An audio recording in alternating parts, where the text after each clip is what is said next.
السلام علیکم ورحمۃ اللہ وبرکاتہ. خویندرونو روغ جوړ خوشاله سوکاله بریالي اوسئ. ښه سهار ولرئ، ښه ورځ ولرئ، خوشاله اوسئ. خویندرونو په موږ او تاسې کې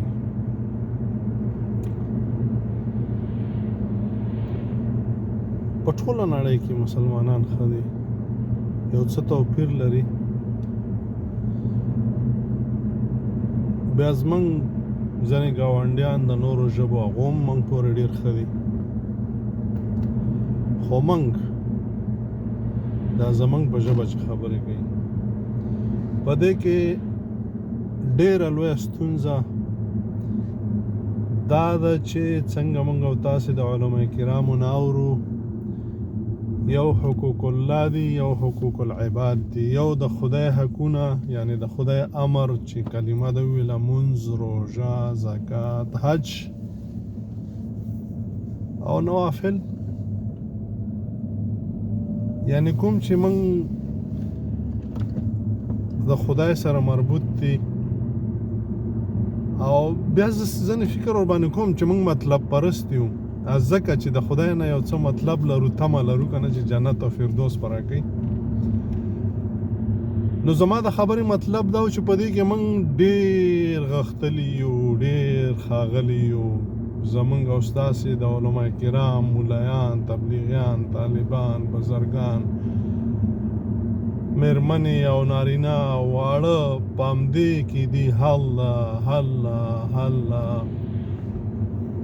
5 وخته منځونه دي او ورسره 5 وخته بیا نور نفلونه دي، اشراق دی، چاشت دی، اوابین دي، او صلات تسبیح دی، او صلات حاجت دی. او په دې کې یعنې موږ ډېر مخکې تللي یو. بیا همدغسې ورپسې روژې دي، او په روژو کې نفلي دي، او په دې کې د برات روژه ده، او په دې کې د پنجشنبې روژه ده، او په دې کې د دوشنبې روژه ده، او دغه کې یعنې ډېر مخکې یو. زما د خبرې مطلب دا نه دی، او نه تاسې ته نه داسې مطلب واخلئ چې ګونې زه یم چې دا بد کارونه دي. دا ډېر ښه کارونه دي. زما د خبرې مطلب دا دی چې زموږ او ستاسو ژوند د 2 اعمالو سره تړلی دی. یو چې دي حقوق الله دي، یو چې دي حقوق العباد دي. په حقوق الله کې ماشاءالله موږ او تاسې ډېر مخکې یو په ټولې نړۍ کې. همدغسې ورپسې ګوره لنډه به یې دا چې دا موږ اوس پکې یو جهاد. په جهاد کې ګوره میړني افغانان دي او بیا پښتانه دي. خو رابی شو حقوق العباد ته. په دې کې وروسته پاتې خلک موږ او تاسې یو. موږ او تاسې د رور حق خورو، د خور حق خورو، د میرمنې حق خورو، د مور حق خورو، د پلار حق خورو. پلار د زوی، لور د مور د لور حق خوري، او داسې نور. مولا د خپلو مقتدیانو حق خوري، مقتدیان د خپل عالم مولا او استادانو حق خوري. دا ټول شیونه نو زه په تفصیل کې نه ځم. موږ او تاسې په دې باندې پوهېږو. هېڅوک د هېڅ چا پروا نه لري. یعنې په خپلو کورنیو کې وګورو، عالمان دي، مفتیان دي، قاریان دي، حافظان دي، د هېڅ چا پروا نه لري. بس دا وایي چې زه 5 وخته منځونه خو څه کوي، زه خو تهجد هم کوم، ورسره نورې کیسې هم دي، او همدغسې روژې او نفلیم دي، او همدغسې تلاوت او ورسره بیخي د اندازې نه زیات، او همدغسې تسبیحات خو څه کوي چې د اندازې نه زیات، او همدغسې ورپسې مخکې لاړ شه. دا ټول حجونه، حج خو څه کوي چې عمرې کوو، حج خو څه کوي چې حجونه کوو، ځکه چې دا مو د خدای سره معامله ده.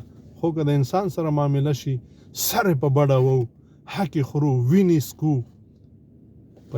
په یاد مو وي، په هیر مو نه شي چې یوازې د خنزیر غوښه حرامه نه ده، یوازې شراب حرام نه دي، یوازې غلا او ډاکه حرامه نه ده. په حرامو پیسو باندې د پسه غوښه اخیستل حرامه ده. په حرامو پیسو باندې اخترای قرباني اخیستل حرامه ده. داسې ده لکه خنزیر. په چالاکۍ او په تکتیک او په نورو لارو باندې د پردو د مسلمانانو حقونه خوړل، او په هغې باندې خپلو بچو ته مال راوړل، ډوډۍ راوړل، داسې حرام دي لکه خنزیر د چورته راوړی. هغه اوبه چې ته پسکې داسې حرامې دي لکه شراب چې څکې. بله هغه حرامې پیسې چې ته صدقې ته نه کوې او حجونه ور باندې کوې، هغه داسې حرامې دي لکه تا چې ډاکې والي. بلم د ځان سره ګناهګار په هیر مو نشي. عزیزانو دا دوه شیونه تړلي دي، حقوق الله او حقوق العباد. په الله کې خو موږ ډېر مخکې تللي، خو په هیر مو نشي. زما د خبرې آخري مقصد دا دی، الله خو مهربان دی، غفور دی، رحیم دی، کریم دی چې در باندې رحم وکړي.